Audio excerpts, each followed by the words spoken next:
श्रद्धेय दिदी भाइ दाजुबहिनीहरू, म तपाईँको आफ्नै मित्र पास्टर उमेश कुमार पोखरेल परमेश्वरको वचन लिएर यो टेलिभिजन कार्यक्रम मार्फत तपाईँको बीचमा उपस्थित भएको छ। आशा छ तपाईँका जीवनका सबै पक्षहरू ठिकठाक रूपमा चल्दैछन् भनेर।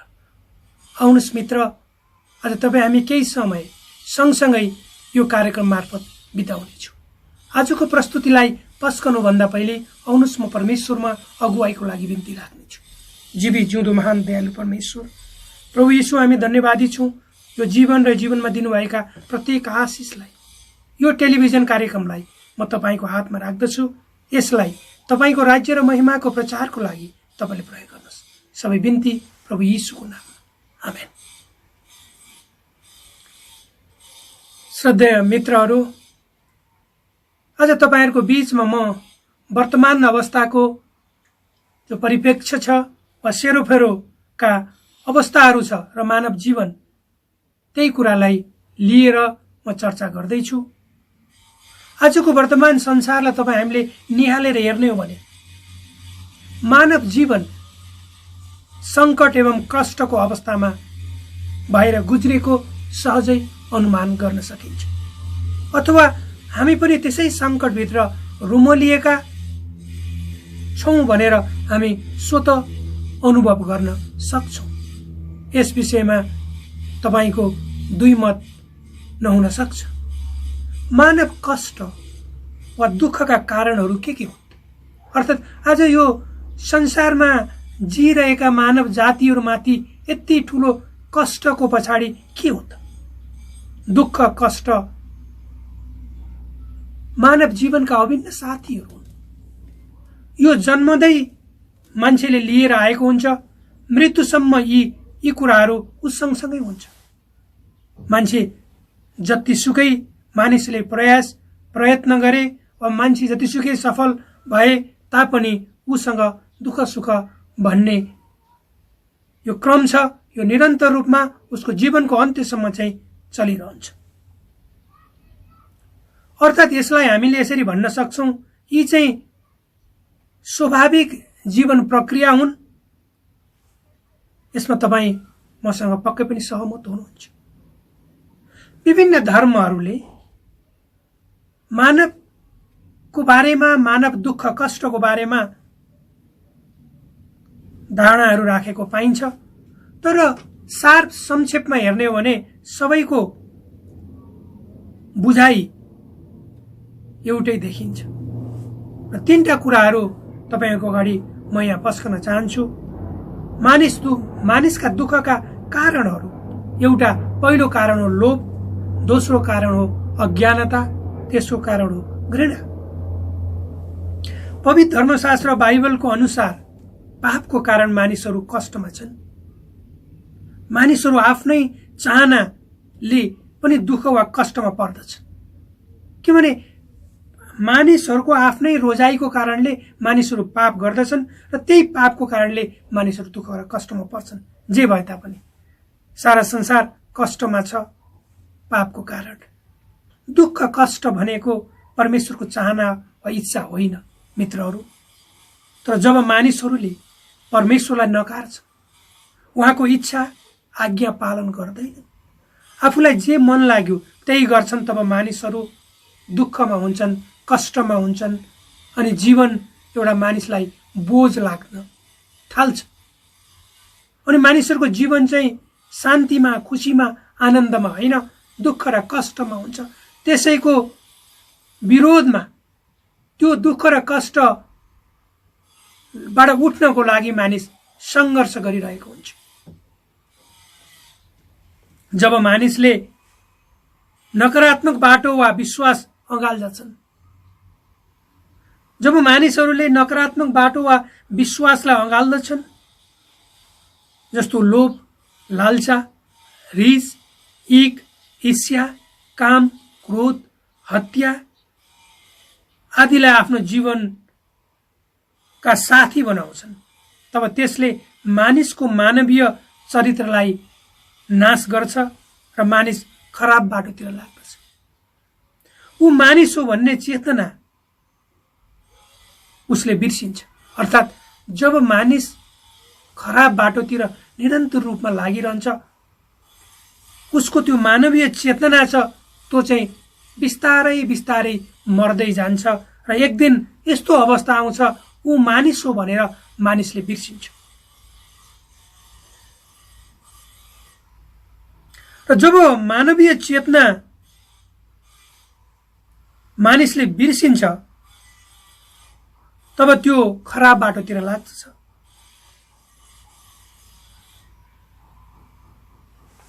र उसको एउटा भविष्य अन्धकारयुक्त हुन्छ। उसको कुनै पनि लक्ष्य हुँदैन। लक्ष्यविहीन रूपमा त्यो मानिस वा चेतनाविहीन रूपमा त्यो मानिस अगाडि बढिरहेको हुन्छ, बहुताइरहेको हुन्छ। मानिसको जीवन एक यात्रा हो मित्रहरू, यो निरन्तर रूपमा चलिरहन्छ। यसलाई हामी एउटा निरन्तर बहने नदीसँग पनि तुलना गर्न सक्दछौँ। जसरी एउटा नदी निरन्तर रूपमा बगिरहन्छ र त्यो बगेको पानी फर्कँदैन, त्यस्तै गरेर मानवीय जीवन पनि निरन्तर रूपमा अगाडि बढ्छ र त्यो पछाडि फर्कँदैन। र यसको अन्त्य, यसको मिलन बिन्दु भनेको मृत्यु हो। जसरी नदी एउटा बहेर जान्छ र उसको मिलन बिन्दु र समुद्रमा गएर मिसिन्छ, त्यसै गरेर मानिसको जीवनको अन्त्य भनेको मृत्यु हो। हामीहरू यो संसारमा रहँदा चिन्ता गर्दछौँ विभिन्न कुराहरूको बारेमा, जस्तै बिरामी नहौँ, हामी कसरी स्वस्थ रहने, विभिन्न किसिमका दैवीय प्रकोपहरू, महामारीहरूबाट कसरी जोगिने, यी स्वाभाविक मानवीय चिन्ताहरू हुन्। वास्तवमा मानव इतिहास र वर्तमान घटनाक्रमलाई हेर्ने हो भने मानिसले गर्ने सबै प्रयासहरूले केही गर्न सक्दैन। मानिसले आफ्नो निम्ति गर्ने सबै प्रयास प्रयत्नहरू छ, त्यसले केही गर्न सक्दैन, उसलाई बचाउन सक्दैन, जबसम्म मानिसको प्रयासमा परमेश्वरको साथ र सहभागिता हुँदैन।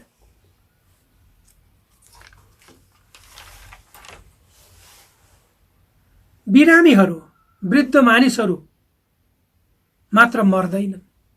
धेरैको सोचाइ होला जब मानिस वृद्ध हुन्छ मर्छ, बिरामी मात्र मर्छन्।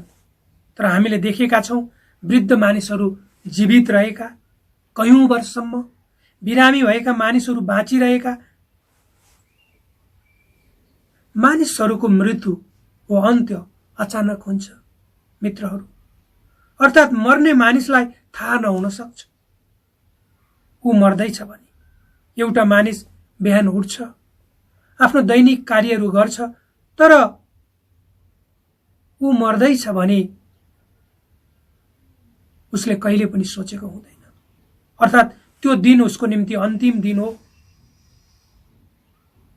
भोलि उसले देख्न सक्दैन। अनगिन्त्यौं मानिसहरू आफ्नो जीवनको अन्तिम दिनको बारेमा अनभिज्ञ भई नजानिकनै यो संसार छोड्दछन्।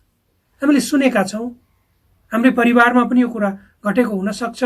कतिपय मानिसहरू राति ठिकठाक सुतेका मानिसहरू बिहान चाहिँ ओछ्यानमा मृत अवस्थामा हामी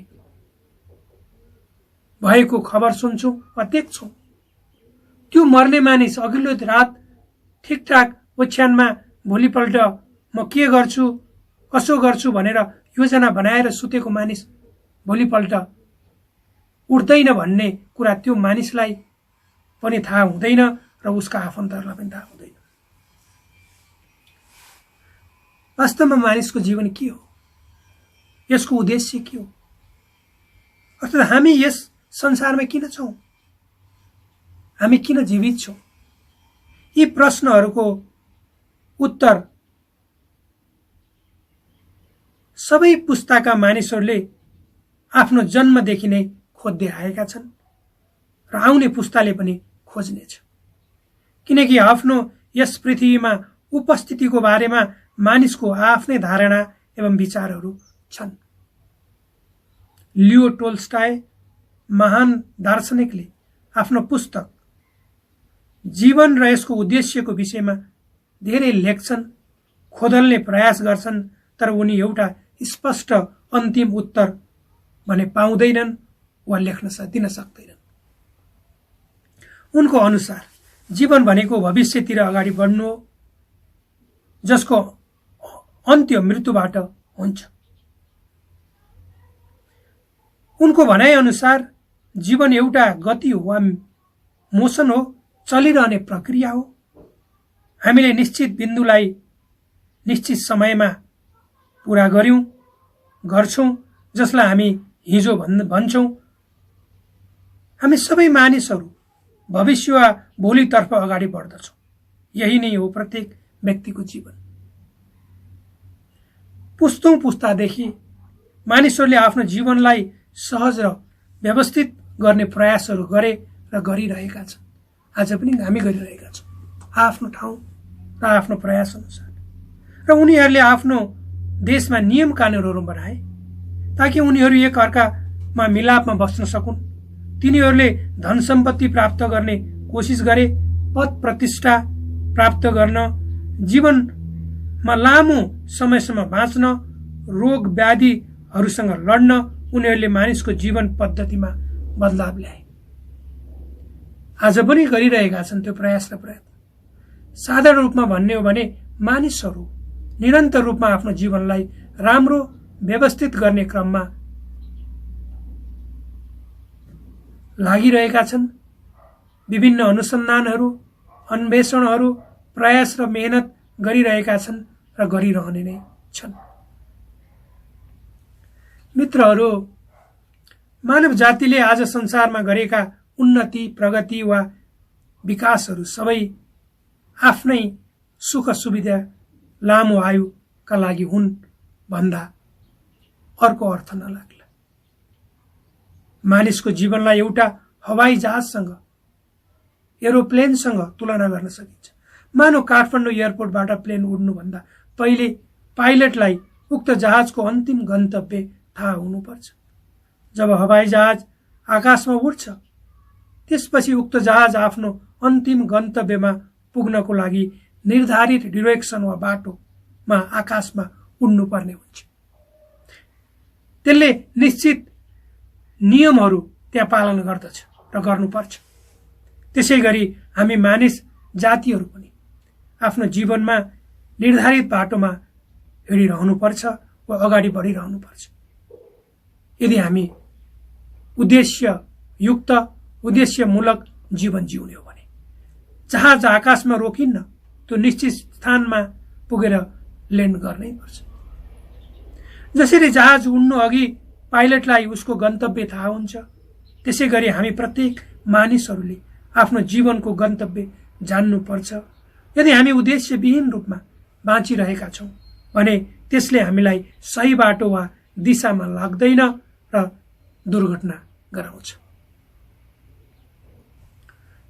आज संसारमा रहेका सबै मानिसहरू, तपाईँ र म, सबैले आफू यो संसारमा हुनुको अर्थ बुझी त्यसै अनुसारको आफ्नो जीवनलाई उद्देश्य प्राप्तिको लागि अगाडि बढाउने हो भने यो संसारमा आज भएको विभेद, अन्याय, मानिसहरूमा भएको निराशापन, नराम्रा बानी बेहोरा, सामाजिक क्षेत्रमा देखिएका विचलनहरू हुने थिएन र संसार शान्त सुन्दर हुने थियो। मानिसहरू एक अर्काकोमा मिलेर बस्ने थिए। यही नै परमेश्वरको चाहना र चरित्र पनि हो। वा परमेश्वर शान्तिको परमेश्वर हुनुहुन्छ, परमेश्वर मिलापको परमेश्वर हुनुहुन्छ।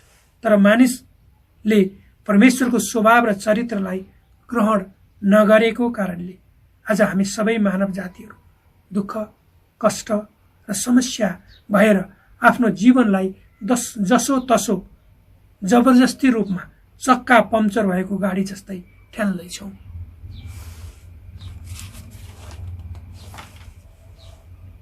हाम्रो मानवीय जीवन बडो बहुमूल्य छ। यसको तुलना संसारको कुनै कुरासँग गर्न सकिन्न वा यसलाई कुनै पनि सांसारिक मूल्यद्वारा किन्न वा बेच्न वा साट्न सकिन्न। परमेश्वरले मानव जातिलाई सृजनुभयो विशेष कारण उद्देश्यको लागि। किनभने परमेश्वर चाहनुहुन्छ तपाईँ र मेरो जीवनबाट उहाँको उद्देश्य पूरा होस्। परमेश्वर चाहनुहुन्छ मानिस उहाँको बाटोमा हिँडेको, परमेश्वरको मार्ग भनेको उहाँमा भर पर्नु, विनाश होइन विकासमा वा विश्वासमा अगाडि बढ्नु, जीवनमा आफ्नो भलाइ मात्र होइन आफूभन्दा निमुखाको बारेमा सोच्नु, अर्थात् आफ्नो लागि मात्र बाँच्ने होइन अरूको लागि पनि बाँच्नु, प्रेम, दया, भलाइ, क्षमा, विश्वास, सहानुभूति परमेश्वरका चरित्रहरू हुन्। यी सबै चरित्रहरू मानिसबाट प्रकट होस् भन्ने परमेश्वर चाहनुहुन्छ। यदि एउटा मानिसले परमेश्वरको प्रेमको वास्तविक अर्थ बुझ्ने हो भने, परमेश्वर प्रेम हुनुहुन्छ भन्ने कुरा मानिसले बुझ्ने हो भने, परमेश्वरलाई नजिक रूपमा मानिसले चिन्ने हो भने, त्यस मानिसको जीवन, उसको परिवार, उसको छिमेकी साथीभाइसँग उसले गर्ने व्यवहारमा परिवर्तन आउँछ। अर्थात् उसले परमेश्वरको चरित्रलाई आफ्नो जीवनबाट देखाउँछ र ऊ परमेश्वरको मिलापमा हुन्छ र उसको परिवार, साथीभाइ, छरछिमेकीले उसबाट परमेश्वरलाई चिन्छन् र उनीहरूको जीवनमा पनि शान्ति, मिलाप, एकता र प्रगति हुन्छ र त्यही बाटोमा उनीहरू बढ्छन्। किनकि जसले परमेश्वरको चरित्रलाई आफ्नो जीवनमा लागू गर्दछन् उनीहरूमा परमेश्वरको मिलाप, शान्ति अनि आनन्द देख्न सकिन्छ। आजको हाम्रो जीवनमा यही कुराहरूको आवश्यकता सारा संसारमा बाँचेका मानिसहरूमा छ। मित्रहरू, आजको यो संसार किन यो यस्तो अवस्थामा छ त? किन मानिसहरू दुःखमा, कष्ट, आतंक, एक किसिमको भित्री भयमा जीवनदेखि बेखुस भएर बाँचिरहेका छन्? मानिसको स्वभावलाई हेर्ने हो भने आज मानिसले आफूलाई मात्र प्रेम गर्ने, मानिसलाई खुसी बनाउन नसकिने जस्ता स्वभावहरूमा मानिसहरू दिन प्रतिदिन लम्पट हुँदैछन्, अगाडि बढ्दैछन्। यी सबै कुराको कारण भनेको मानिसले आफू यो संसारमा किन छु भनी नबुझ्नु नै हो, अर्थात् परमेश्वरको मार्गमा नहिँड्नु नै हो। यदि मानिसले आफू जन्मेपछि मृत्यु हुन्छ, म यो संसारमा सधैँ रहने होइन, एउटा परदेशी हुँ र मेरो वास्तविक घर त स्वर्गमा छ, मसँग भएको सांसारिक कुराहरू, चाहे ती धन सम्पत्ति, मान पदवी, पद प्रतिष्ठा, शिक्षाले मलाई बचाउँदैनन्, मैले यी सबै कुराहरू एक दिन आफूले थाहा नै नपाई छोडेर जानुपर्छ भन्ने वास्तविक सत्यको भित्री ज्ञान हुने हो भने मानिस स्वतः भिन्दै स्वभाव र विचार एवं भावना अनि लक्ष्यका साथ अगाडि बढ्ने थियो। व मानिसमा जो चेतना आउने थियो, त्यो चेतनाको जागृति तपाईँ हामीले गर्नुपर्छ। मानिसमा भएको एक किसिमको चाहिँ विद्रोहीपन छ, नकारात्मक भावना छ, जीवनदेखि हरेस खाने, वाक्क हुने, जीवनलाई नकारात्मक रूपमा हेर्ने, यी सबै कुराहरू मानिसले आफूलाई नबुझेको कारणले भएको। आजको संसारलाई हामीले यो भन्नुपर्छ कि आफ्ना खराब स्वभाव, बानी, स्वार्थीपना, अर्काको नराम्रो होस् वा कसरी अर्कोलाई खतम पारौं, आफैलाई मात्र गरौं, बाँचौं, अरू नाश होउन् भन्ने कुराले मानिसलाई शान्ति दिँदैन। यसले संसारमा शान्ति, अमन, चैन कायम गर्दैन, बरु यस्ता कुराहरूले संसारमा त्रास, भय र आतंकको सृजना गर्दछन् र मानिसहरू यिनै भय र त्रास र आतंकद्वारा आफूले आफूलाई नष्ट पार्दछन् र संसार पनि नष्ट हुनेछ। आउनुहोस् मित्रहरू, हामी आफ्नो मनमा भएको म अर्थात् म मात्रै, मलाई, मेरो लागि मात्रै भन्ने भावना छ, त्यसबाट आफूलाई माथि उठाउँ, अर्थात् त्यसको चङ्गुलबाट हामी निस्कौँ र हामीलाई र सबैको भन्ने भावनाद्वारा अगाडि बढौँ। यिनै कुराहरूलाई जीवनमा लागू गरौँ। परमेश्वर प्रेम हुनुहुन्छ, उहाँ चाहनुहुन्छ उहाँका छोराछोरीहरूले उहाँको इच्छा, आज्ञालाई अँगालेको, शान्ति र आनन्द र मिलापमा उहाँसँग रमाएको। के तपाईँको जीवनमा भएका बोझहरू, नराम्रा बानीहरू, व्यवहारहरू, सोचहरूबाट आफू मुक्त हुन चाहनुहुन्छ हुन्छ भने आउनुहोस् अहिले नै। तपाईँ जहाँ जस्तो अवस्थामा हुनुहुन्छ परमेश्वरलाई भन्नुहोस्, प्रभु मलाई स्वीकार गर्नुहोस्, मेरो मनमा भएका नराम्रा विचारहरू भावनाहरूबाट मलाई मुक्त गराइदिनुहोस्, मेरो जीवनमा मैले गरेका भुल अपराधहरू